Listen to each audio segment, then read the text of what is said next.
Минималната плата со законската пресметка според постоечката регулатива најверојатно ќе се позиционира на 24.400 денари, што е 400 евра, изјави премиерот Христијан Мицкоски.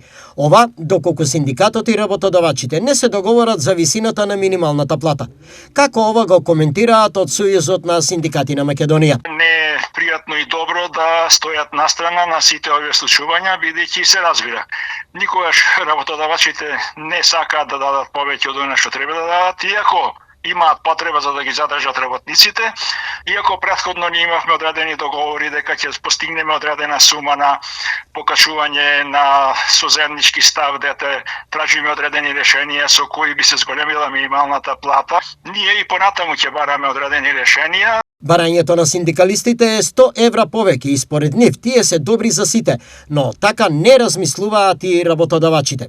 Точно ние така не размислуваме, затоа што минималната плата не треба номинално да се гледа.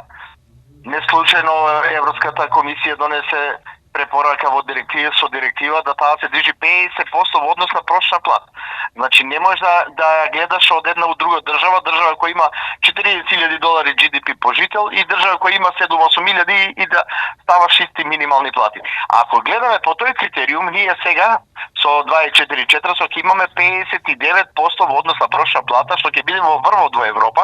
Но ова се надоврзуваат и анализите на експертите кои велат дека буџетот на државата нема да поднесе 500 евра минималец, што е порака дека тој ќе биде 24.400.